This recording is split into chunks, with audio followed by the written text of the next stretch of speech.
Bonjour et bienvenue dans votre magazine Exceptionnel. Exceptionnel, votre magazine qui parle de la femme, qui fait parler la femme qui se démarque dans son domaine de travail. Aujourd'hui, à travers son émission Exceptionnelle, nous avons le réel plaisir de recevoir pour vous une dame talentueuse qui se démarque dans ce qu'elle est en train de faire. Elle évolue dans le domaine d'architecture et elle va parler de ce qu'elle est, de ce qu'elle fait sur le terrain.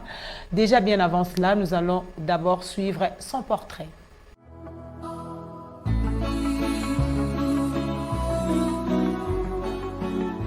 Née le 13 juillet 1970 en RDC, Joséphine Tchibobois est une architecte experte consultante en exercice libéral de la profession. Elle a fait plusieurs études et formations dans sa carrière professionnelle où elle décroche plusieurs attestations, certificats et diplômes, entre autres les brevets de participation à la 53e réunion du Conseil de l'Union des architectes d'Afrique, des certificats dans des journées de formation et entrée en son domaine d'architecture, et tout cela à l'Université libre de Bruxelles, l'Université catholique de Louvain et la Société des architectes du Congo. Joséphine Tchibobois est également licenciée en architecture à l'IBTP ainsi que plusieurs instituts supérieurs africains pour le développement des entreprises. Joséphine Tchibobois est membre de l'Ordre national des architectes de la RDC et présidente de l'Association des femmes architectes du Congo, consultante à la cellule infrastructure Union européenne. Comme son prénom l'indique, Joséphine est un symbole de la force incarnée et battante de premier ordre avec plusieurs expériences professionnelles dans son parcours. Il s'agit notamment des études architecturales suivies des travaux de réhabilitation des différents bureaux et de la membrane de l'étanchéité de la toiture. Des études architecturales suivies de contrôle des travaux des diverses réalisations, villas, complexes, agences, couvents, hôtellerie, immeubles, appartements, centres et quelques projets d'appui. Altruiste pour qui les valeurs humaines sont primordiales, l'architecte Joséphine Tchibobois réalise toujours ses objectifs fixés. Travailleuse, efficace, dévouée, elle est prête à rendre service. 20 ans d'expérience professionnelle, Joséphine Tchibobois est actuellement architecte manager du bureau d'études GEC Concept, également architecte associée au bureau d'études Bethesda Concept. Joséphine Tchibobois est une femme architecte exceptionnelle, loyale et fiable et détentrice des permis de conduire de catégorie ABC.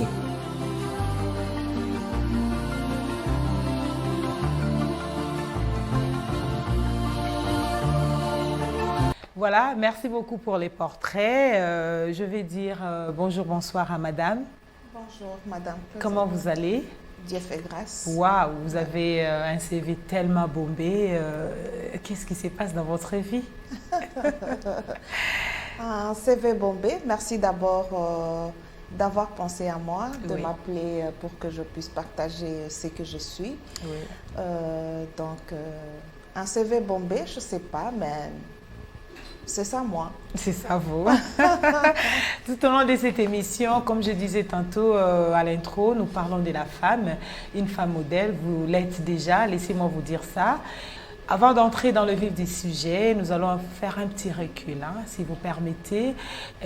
Vous allez nous dire, moi et à tous nos téléspectateurs qui sont branchés, en train de vous suivre, comment ça a été vos débuts?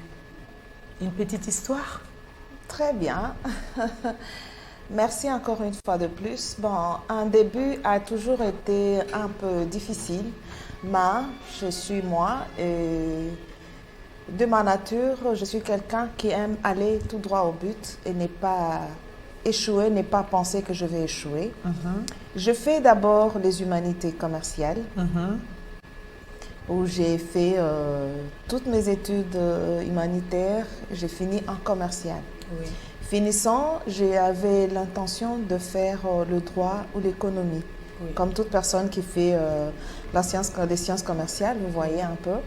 Alors, arrivé au moment d'aller à l'université, mes parents n'avaient pas le moyen. Mes parents n'avaient pas le moyen de m'envoyer. Mon père n'était pas avec nous à la maison. Ma mère ne pouvait pas me laisser seule aller. C'est un peu la voix, oui. Ok, alors qu'est-ce que je fais? Je dis à maman, je ne vais pas aller au mariage. Parce que souvent, quand on finissait, j'étais en province, j'étais au Kasaï.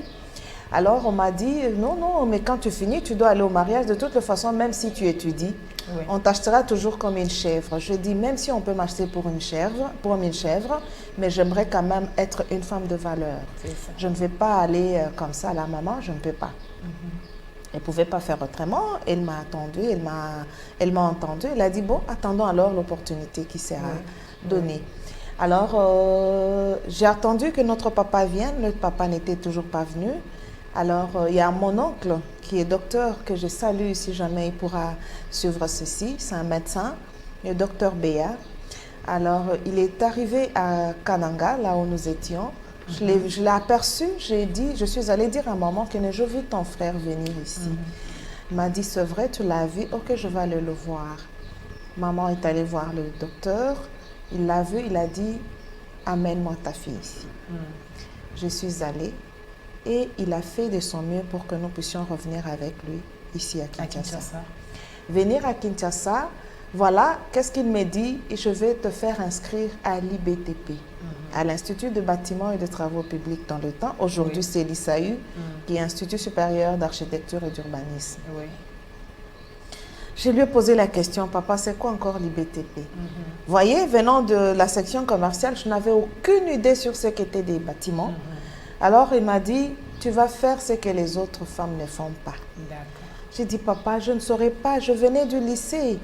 Je viens du lycée, je vais aller là pour étudier. On me dit, tu vas faire ce que je te demande de faire. Si ta maman t'a donné à moi, c'est parce qu'elle sait pourquoi elle t'a donné à moi. Ok. Papa est allé m'inscrire, je l'appelle souvent papa. Il est allé m'inscrire à l'IBTP. J'ai commencé les études, c'était la préparatoire. Vous voyez, quand vous venez, vous devez côtoyer les amis autres avec qui nous avons étudié. C'est tout le monde qui m'est découragé, qui disait, mais qu'est-ce que tu es allé faire là-bas? Quoi? Toi, tu vas étudier là-bas, là, c'est plus de garçons. Et puis, c'est seulement la mathématique. Effectivement, aux humanités, j'aimais bien la mathématique. J'aimais bien les mathématiques. Mais les mathématiques de commercial est différente des mathématiques des autres sections. Tout à fait. Alors, j'ai dit, j'entre pour plaire à mon oncle ou à mon papa, sans que je sache ce qu'il y aura. Et comme ça, quand il verra que non, je n'ai pas réussi, il va me dire, d'accord, va maintenant faire autre chose. C'était ça le but. Je suis entrée pour faire cela.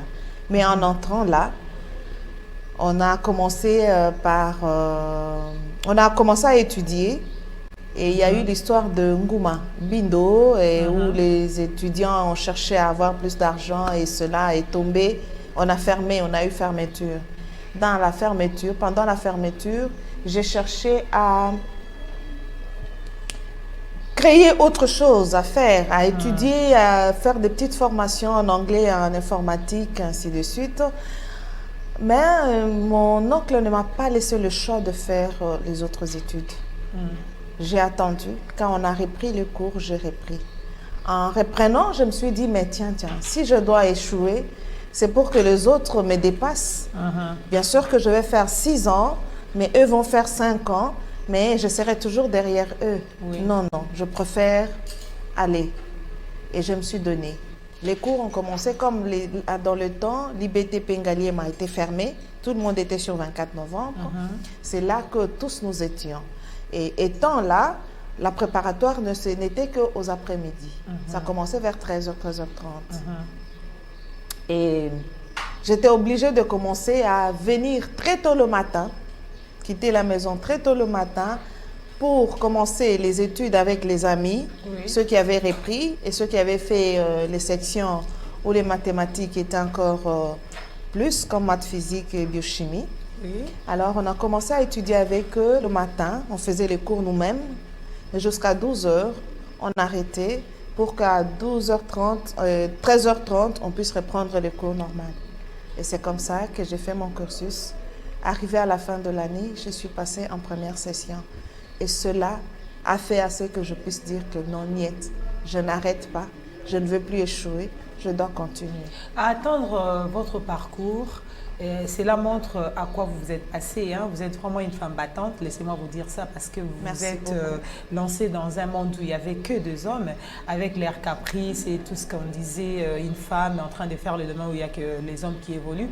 Est-ce que vous n'étiez pas complexée à cette époque-là, dans les étapes que vous avez à franchir? Est-ce que vous n'étiez pas complexée? Il y a un moment où vous étiez, en tout cas mon oncle, je vais laisser rester à la maison, faire, je ne sais pas moi, l'économie ou les droits. Pour dire vrai, je n'avais pas dit ça à mon oncle que j'allais échouer, que je ne vais pas étudier ça, parce que je devais seulement me soumettre. Vu l'éducation que j'avais eue, quand on te demande de faire, tu le fais. Voilà. Alors, mais c'est moi qui disais que je le fais, mais c'est pour que j'échoue, comme ça je vais faire autre chose. Là, j'aurais au moins une raison de dire que je ne peux pas faire. Alors, je commençais comme ceci. C'est pas que je lui ai dit que non, je n'ai pas dit, mais je travaillais dans ce sens-là. Mais être complexée, non, je ne pouvais pas être complexée parce que je me suis dit, j'ai grandi, je peux dire, j'étais une fille parmi tant de garçons à la maison où j'étais. Et j'étais trop choyeux, mais arrivé ici, je n'étais plus avec ma mère pour être choyeux. Oui. Je devais vivre avec ceux-là que je trouvais ici et je n'avais plus à faire de caprices. Donc, j'étais venue pour un but. J'ai dit, j'avais un objectif, c'est réussir. Et sortir au moins mes parents dans cette vie où j'étais. Voyez un petit peu. Donc, je devais faire de mon mieux réussir. L'homme ou pas l'homme, cela n'était pas dans ma tête. Moi, c'était mes objectifs. Je visais réussir et être quelqu'un autre dans la vie. Et aujourd'hui, vous êtes ingénieur, s'il faut dire comme ça? Non, je ne suis pas ingénieur, je suis architecte. Parce que je vois la plupart des gens qui font, qui émergent dans ces domaines, on les appelle sur les chantiers. Hein, maman ingénieur, papa ingénieur. C'est par abus de langage. Il y a ingénieur, il y a architecte. Moi, je suis architecte. Y a-t-il une différence? La différence, c'est que l'architecte, c'est la personne qui conçoit. C'est le maître d'œuvre, comme on dit. Oui. Voilà. Et l'ingénieur, c'est celui qui est pris pour faire la structure, faire le calcul de structure. Donc, nous travaillons en complémentarité. Vous êtes toujours dans l'architecture d'intérieur, en fait, dans l'architecture, laissez-moi, parce qu'il y a l'architecture d'intérieur aussi. Très bien. Mais vous êtes passé à l'IBTP, mais vous avez du coup cette envie après l'IBTP d'aller suivre votre parcours ailleurs, d'aller vous former encore, comme on l'a suivi tout à l'heure dans votre portrait. Pourquoi ces goûts, cette aventure d'aller aussi ailleurs, à l'étranger, faire quelque chose de plus? Pourquoi? Qu'est-ce que vous cherchez de plus à gagner? Non, tu sais, dans ce siècle où nous sommes, nous ne devons pas seulement nous atteler. Aujourd'hui, les études, ce n'est pas ce que tu entres pour voir, ce que tu as appris pendant les 6 années, mais il faut aussi sortir pour avoir un plus. Oui. On dit toujours, on demande des fois à un certain moment, on se dit, est-ce que ceux qui font, quelqu'un qui part par exemple, il est en train de boire de l'eau, il prend sa bouteille et jette dans la rue. Est-ce qu'il a déjà vu ailleurs où on ne peut pas jeter cela? Quand tu sors, tu vas dans un autre pays par exemple, tu vas voir que non, on ne peut pas jeter cela parce que cela ne donne pas la propriété dans ton environnement. Ouais, un petit peu. Donc, je suis allée pour me former de manière à ce que je puisse encore avoir un plus sur ce que j'ai pu avoir. Je comprends bien. Vraiment, nous sommes avec Madame Joséphine. C'est une femme architecte, une exceptionnelle aussi. Nous sommes en train de parler de ce qu'elle est, de ce qu'elle fait sur le terrain, son domaine de travail. Donc, on est là, dans Exceptionnel, comme j'ai dit souvent. C'est une émission qui fait parler la femme qui se démarque dans son domaine de travail. Nous allons continuer avec Madame Joséphine. Alors, juste après, vous vous êtes expliqué pourquoi vous êtes partie là-bas. C'était quoi votre raison? C'est bien dit, c'est bien justifié. Quelque part, j'ai lu dans votre CV, laissez-moi parce que je tourne autour de votre CV, vous étiez présidente de l'association des architectes de la RD Congo. Parlez-nous un peu, comment vous vous êtes imposée sur la tête des architectes? Ça a été comment? Non, je corrige. Je n'étais pas présidente de l'association des architectes. J'étais présidente, au contraire, de l'association des femmes architectes du Congo. Ah, voilà. Parce qu'il y a une association des femmes architectes du Congo que nous avons créée depuis 2006. C'était par rapport à un regroupement de filles étudiantes de l'IBTP dans le temps qui s'étaient réunies et à un certain moment, nous les avons approchés pour savoir si, après les études, qu'est-ce que les femmes deviennent. C'est alors par là que nous avons été. Il y a eu un groupe d'autres architectes avec qui nous étions. Nous avons voulu mettre cela en pratique et j'ai été élue comme présidente. Et j'ai acheminé avec le comité ou l'association jusqu'à il n'y a pas longtemps quand on venait de changer carrément. Je devais céder quand même le flambeau à aussi d'autres femmes architectes qui aujourd'hui tiennent encore mieux l'association, que je suis en train de saluer de loin, que non, nous sommes là. Et les architectes, vous êtes aussi également membre de l'association de l'Ordre national des architectes de la RD Congo? Bien sûr. Qui peut s'appeler architecte n'est pas dans l'ordre, parce que tous nous avons lutté à ce que l'ordre soit. Parce qu'un pays sans ordre, un pays ou une association ou une corporation sans ordre n'est pas bon. Pouvez-vous nous parler de cette organisation? L'Ordre des architectes regroupe tous les architectes de la RD Congo. Nous sommes régis à être dans un ordre, de manière à ce que quand tu exerces, c'est comme l'ordre de médecins, c'est comme l'ordre des avocats, c'est comme l'ordre des infirmiers. Alors nous sommes des gens, nous avons un métier des indépendants. Oui. Alors si jamais nous n'avons pas de l'ordre, c'est n'importe qui pourra se porter ingénieur, pourra se porter architecte. Alors qu'aujourd'hui, nous voyons il y a des bâtiments qui s'écroulent. La première personne qu'on cherche sur le terrain, c'est l'architecte. Ce n'est pas l'ingénieur. C'est d'abord l'architecte, parce qu'il est le maître d'ouvrage. Alors, il faudrait qu'il y ait de l'ordre de manière à ce que cela puisse être exécuté et exercé normalement. Celui qui peut exercer normalement ne peut qu'être dans l'ordre des architectes. En fait, je me mets un peu dans la place d'une architecte qui vous suit, et qui ne fait pas encore partie de l'ordre, peut aussi penser que l'ordre peut l'accompagner. Vous accompagnez la personne qui est membre dans votre ordre jusqu'où? On aimerait un peu savoir. L'ordre n'accompagne pas quelqu'un sur un chantier. L'ordre, c'est pour dire que quand tu es dans l'ordre, tu es régi être un architecte qui accomplit tout ce qui est demandé pour avoir sa mission ou pour effectuer sa mission. L'ordre ne va pas donner de marché aux architectes. Si quelqu'un qui est dans l'ordre est appelé architecte, donc cette personne est censée exécuter ou suivre ou atteindre la mission qui lui est donnée. Si quelqu'un vient dans l'ordre, c'est pour qu'on lui donne peut-être vers l'ordre pour chercher quelqu'un qui pourra l'aider pour son plan ou exécuter son plan ou lui faire carrément un plan, faire les études par rapport à son terrain. C'est-à-dire qu'on lui donnera un architecte. L'ordre ne donne pas de marché, mais l'ordre est là pour canaliser et aider ceux qui ne sont pas ou ceux qui ne suivent pas de manière à ce que cela soit bien. Madame Joséphine, nous allons faire une petite comparaison. Vous étiez jeune aussi. Yeah.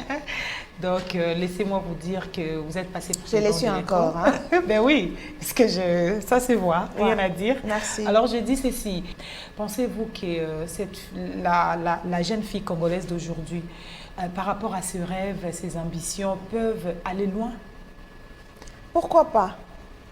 Le rêve de quelqu'un, c'est... On dit toujours... si tu as un rêve, ne reste pas endormi pour continuer de le rêver. Oui. Mais il faut te lever pour aller le réaliser. Voilà. Donc, je dirais à la jeune fille congolaise, à la jeune fille en général, que ce n'est pas en restant à la maison, ce n'est pas en se disant que je suis femme que je vais réussir. La femme, c'est celle qui se donne de la valeur, c'est celle qui s'élève pour aller réaliser ce que les autres disent que non, ils ne peuvent pas. Parce que les hommes nous ont mis derrière pour dire que non, les femmes ne peuvent pas. Mais moi, je me dis, et je te dis, toi, la jeune fille d'aujourd'hui, ou la jeune fille qui est en train de devenir, que pour que tu puisses réaliser tes rêves, ne vois pas l'homme, ne mets pas la complexité en toi, donne-toi de la valeur, mets la volonté et tu réussiras. Est-ce que c'est possible pour cette jeune fille-là de devenir autonome? Pourquoi Depuis pas? de ses idées, de ses rêves et ses ambitions, est-ce que c'est possible qu'elle puisse devenir autonome? Qu'est-ce qui l'empêche? Qu'est-ce qui l'empêche? Mais elle est là, elle vous suit. Elle est... Oui, je dis, il n'y a rien qui t'empêche d'être autonome. Oui. Être autonome, c'est toi-même.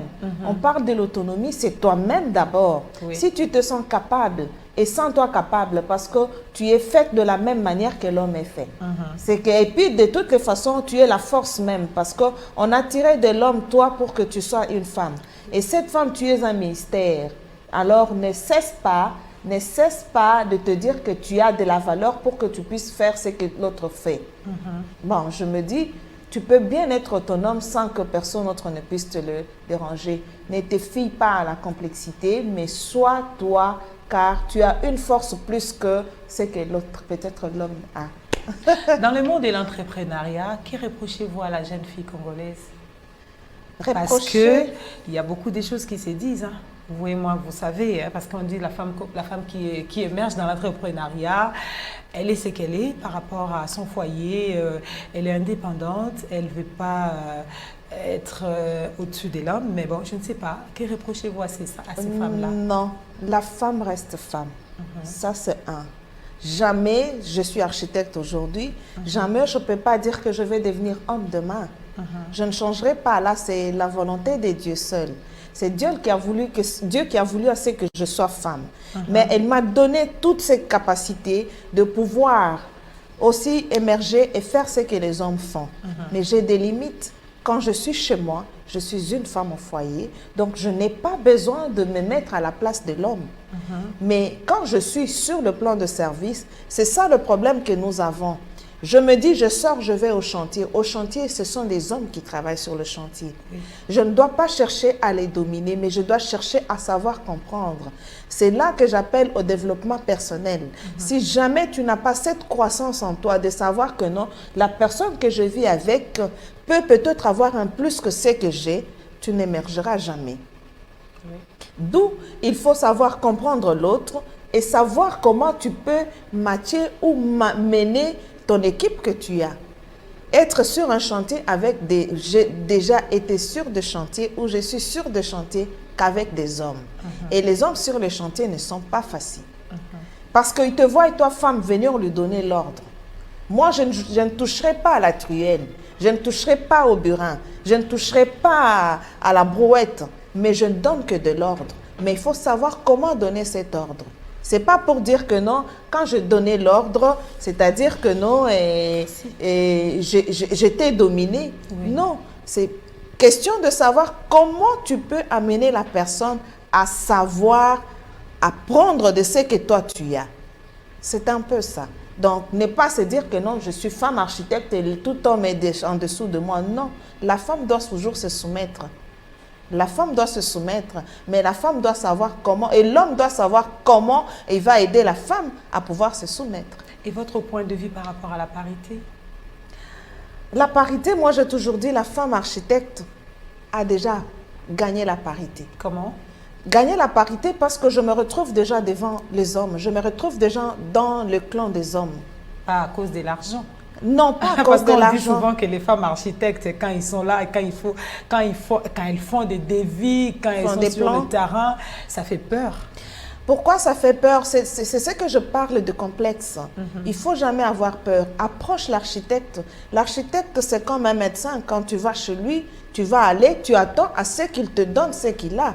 Mais quand toi, tu viens vers l'architecte, tu te dis non, c'est une femme architecte. Mais quand tu entres dans un cabinet d'un médecin, qu'elle soit femme ou homme, tu es là en train d'attendre ce qu'il va te dire. Il te prescrit, il te dit va prendre, il te dit va faire les examens, tu reviens, il te touche, il fait tout ce qu'il peut faire. L'architecte, quand tu vas vers lui, tu te dis non, c'est seulement parce que tu as fait ce croquis ici que tu te dis que je peux te payer. Non, mais parce que l'architecte aussi, c'est le médecin de ton bâtiment. Et sur le terrain, là déjà j'aimerais savoir sur le terrain, parce que là vous avez parlé de vos contacts avec le client, si vous permettez. Et comment ça se passe d'abord le marché sur le terrain, vos négociations, est-ce qu'il y a des terrains d'entente ou comment vous faites? Bien sûr, on travaille toujours sur une négociation. Oui, si je me suis permis de poser cette question, parce qu'il y a déjà, de l'autre côté, comme je disais, il y a l'architecture d'intérieur. Souvent il y a confusion qui se crée. Voilà, parce qu'il y a des gens, ils disent, ils veulent construire une maison, au lieu de faire appel à un architecte, là au moins, je sens qu'il y a limite, il y a une différence, parce qu'ils disent que non, l'architecte va beaucoup demander, l'intérieur ne va pas trop demander, mais moi je trouve que le mieux ce serait, place moi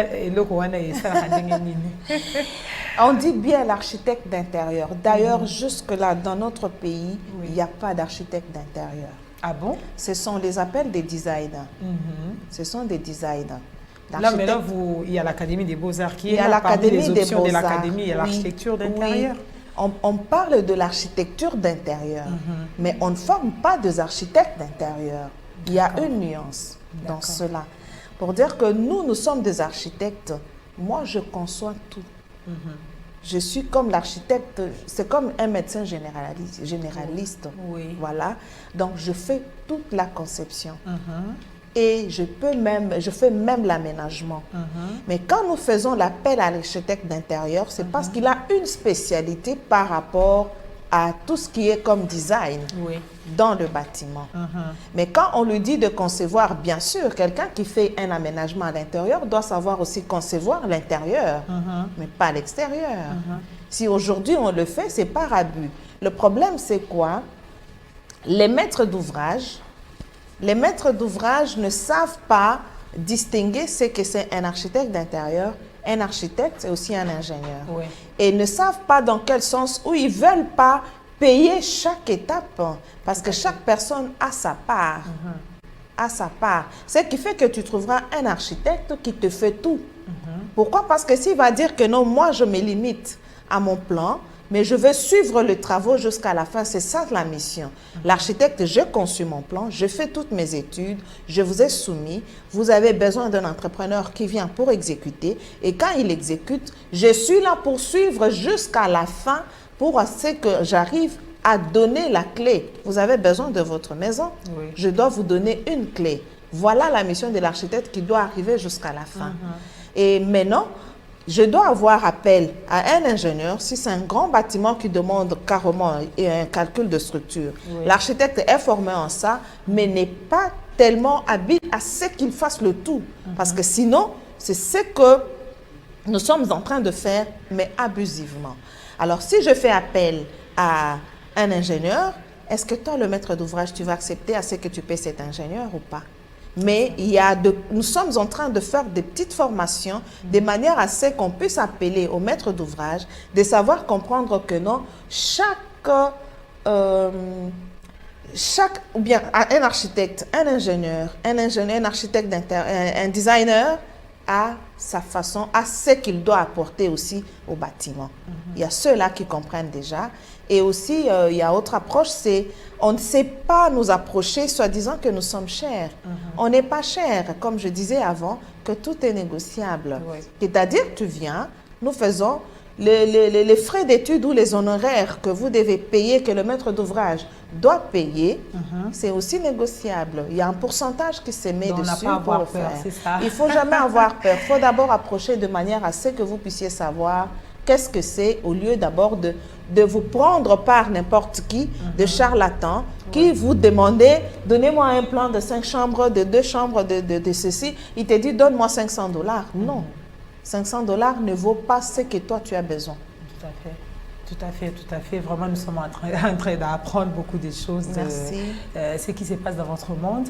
Mais nous allons continuer cette émission. Mais bien avant cela, nous allons demander à la technique de nous balancer les images de Madame Joséphine, comment elle est sur le terrain. Parce que comme je disais, c'est une architecte, une battante. Elle se démarque là où il y a les hommes, elle est là présente. Suivons d'abord ce qu'elle est sur le terrain. You call me out upon the waters, the great unknown, where feet may fail. And there I find you in the mystery, in oceans deep, my faith will stand.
is without borders.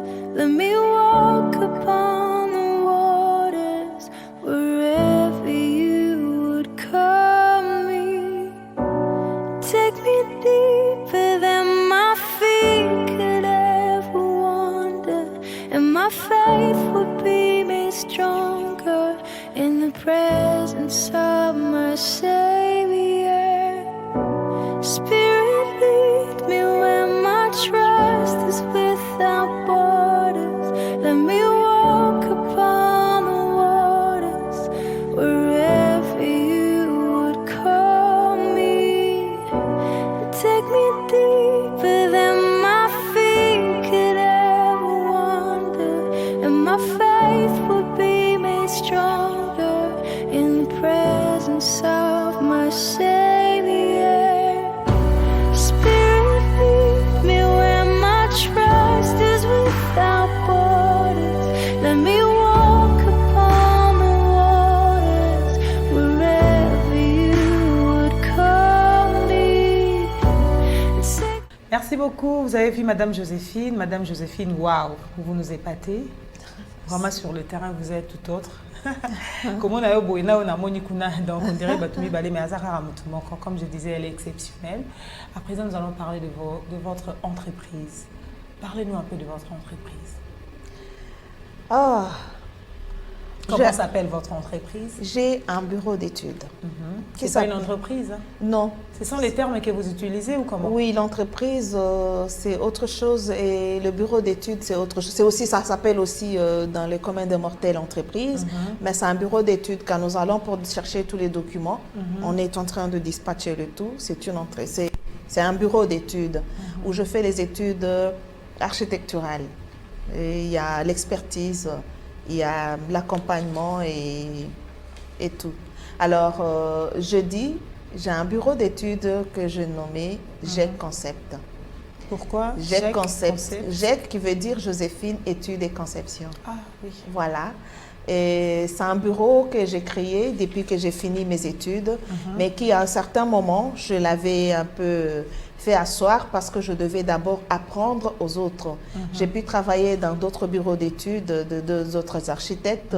J'ai été consultante, après j'ai été engagée dans une banque de la place comme architecte aussi. Après, je travaillais avec les organismes internationaux. Et par après, j'ai voulu aller en solo, travailler seule. C'est à ce moment-là que je fais carrément ressortir mon bureau pour commencer à travailler. Au fur et à mesure, nous regardons que tout est en train d'aller de l'avant et que nous puissions voir grand. Travailler aujourd'hui, nous voyons un peu comment pullule tout ce qu'il y a comme architecture dans la ville et dans le monde. Je n'ai pas voulu continuer à travailler seule. J'ai voulu approcher d'autres amis, d'autres confrères qui ne sont pas seulement des amis. Il y a des amis, ils sont aussi, il y a aussi des aînés que nous avons voulu créer encore un autre bureau fort. Chacun a amené son bureau pour créer un seul bureau que nous appelons Bethesda. Tout à fait. J'allais poser une question là-dessus. Comment vous faites pour combiner les deux? Okay. Et Jack et Bethesda? Non, c'est-à-dire, nous sommes en train de mettre en place Bethesda. Nous sommes à 5 architectes qui chacun a amené son bureau. Pour le moment, nous voulons que Bethesda devienne grand. Et pour que Bethesda devienne grand, c'est par l'expérience de tout un chacun de nous. Il n'y a que des femmes? Non, je suis la seule femme. Je suis la seule femme. On vous applaudit alors. Merci. C'est là que je dis que quand on a commencé, au début de mes études, nous étions au moins 15 femmes en préparatoire. Arrivant en première, nous étions à 7 et nous avons fini à 2. Sur 58 étudiants, nous étions à 2 femmes. Wow. OK. Alors, ce qui veut dire que j'aime travailler avec les hommes plus, bien que j'aime aussi encadrer les femmes de manière à ce que nous puissions nous démarquer parmi les hommes. Et vous avez quelques réalisations en dehors de Kinshasa? Parlez-nous un peu de ça. Réalisation en dehors de Kinshasa, j'ai pu travailler, mais c'était avec une banque de la place, où j'ai pu ériger, où j'ai pu faire les études suivies, les travaux jusqu'à la fin. Je ne sais pas si je dois citer le nom de la banque, mais c'est la banque Equity aujourd'hui, pour Crédit, à Lubumbashi. Le bâtiment de Lubumbashi, c'est moi qui étais conceptrice. Et j'ai pu suivre les travaux jusqu'à la fin et après j'ai pu quitter. Parmi vos réalisations, vous faites partie des travaux en fait, la vision de l'église Mangembo, le temple, la construction du temple, on m'a signalé que Madame Joséphine a mis la main dans la pâte pour la construction de l'église Mangembo. Vous n'êtes pas de l'église Mangembo, vous vous êtes dit, je vais quand même mettre la main dans la pâte, vous avez tout fait. L'église Mangembo, pas à Kinshasa, mais l'église Mangembo de Kimpese. Oui. J'ai été approchée par un de vos diacres, qui est mon petit frère chéri, je l'aime beaucoup, je les salue. Alors, il est venu, il m'a approché pour me dire que ma soeur, tu ne peux pas m'aider. Mais vous allez quand même dire son nom. Oui, c'est Papi Tchaba Piana. D'accord. Voilà, c'est lui. Je te fais un coucou chéri. Alors, il m'a dit, si tu ne peux pas nous rendre service. Dans ce que je suis vraiment, je n'ai pas toujours le temps de pouvoir servir mon Dieu comme il le faut. Oui. Mais alors, j'ai toujours pris, je n'aime pas prendre un engagement que je ne sais pas honorer. Qu'est-ce que je fais? Je me dis, s'il s'agit de prendre un engagement pour ce que de Dieu, l'œuvre de Dieu, j'aimerais le faire même de loin. De loin, c'est-à-dire je peux contribuer dans ce qui peut être, mais ne pas prendre dire je suis peut-être protocole, intercesseur ou choriste. Je n'aurai pas le temps de pouvoir être là à tout moment, vu que dans tout ce que je fais, je suis un peu trop chargée.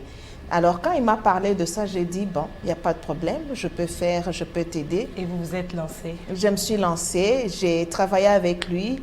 J'espère bien qu'on vous enverrait peut-être, vous avez quand même vu tout ce qui a été fait comme conception. Oui. Il avait aimé, il m'a dit bon, ça va, et ainsi de suite. C'est pas la seule église pour laquelle j'ai pu faire. À cela, nous vous disons merci quand même pour l'église. Merci, où j'ai fait les études sans que je demande. Je demande pas pour les églises, je demande pas.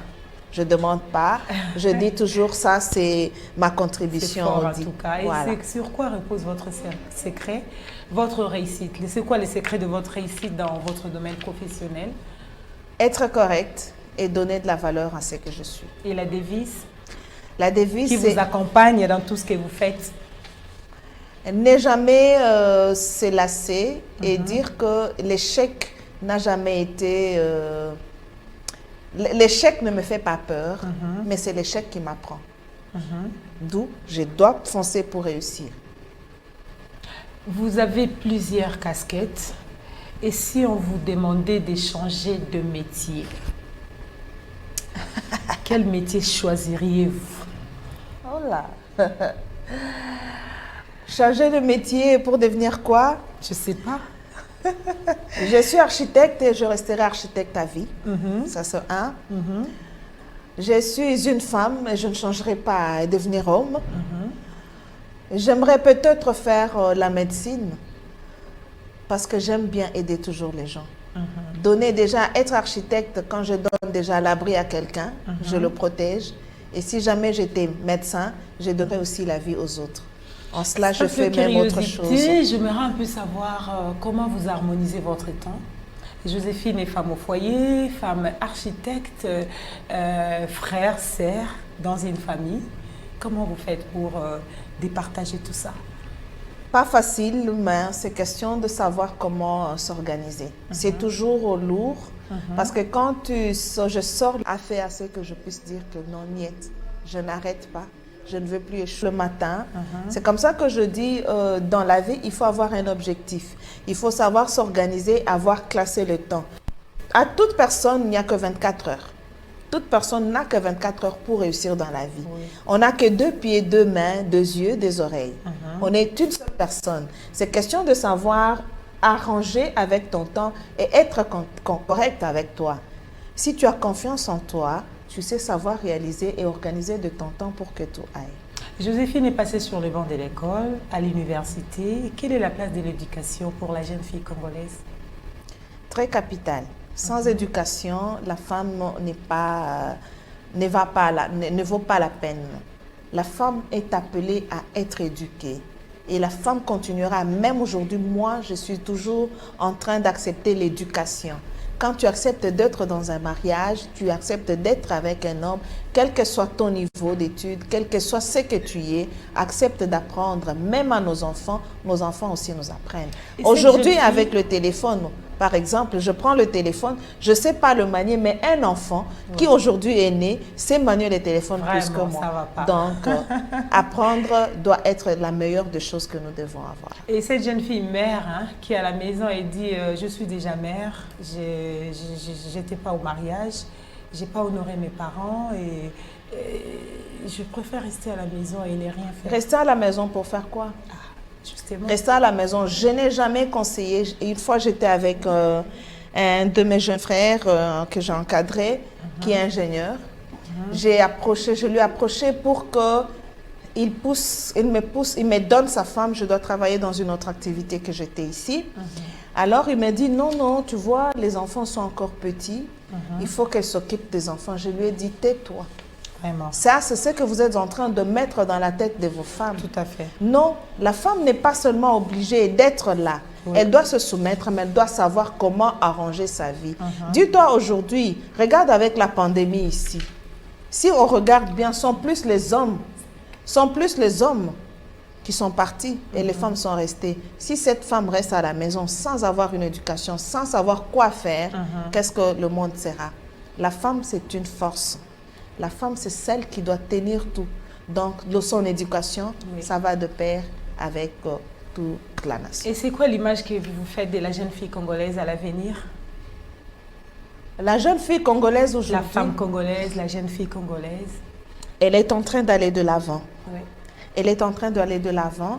Il n'y a pas longtemps, l'Association des femmes architectes est arrivée à l'ISAU pour parler aux jeunes femmes, aux jeunes filles qui sont à l'Institut pour savoir comment se prendre en charge de manière à ce que demain, elles soient des femmes. Il ne faut pas seulement aller étudier pour rester, prendre le diplôme parce qu'on a voulu que je puisse étudier et aller à la maison couvrir ton diplôme. Non, le pantalon, nous ne le portons pas pour devenir des hommes. Nous portons le pantalon pour que nous ayons la possibilité de marcher et d'être devant tout le monde et de pouvoir se suffire. C'est ça, il faut se donner de la valeur. Il ne faut jamais se dire que non, parce que j'ai eu des enfants ou j'ai eu l'enfant et je ne sais pas faire. Non, cherche quelque chose à faire qui pourra t'apporter. Pas seulement en architecture, dans tout. Je vois les femmes qui se mettent au coin de la rue pour vendre. Oui. C'est pour qu'ils puissent trouver quoi? Si tu regardes sur la rue, c'est plus les femmes qui ont des bassins sur la tête. C'est pour chercher à pouvoir. Parce que la femme, c'est elle la gestionnaire, c'est elle qui tient tout. Si jamais, toi la femme, tu ne sais pas te prendre en charge, tu attends que l'homme vienne te prendre en charge, tu ne te donneras jamais de la valeur. Et quel est votre modèle?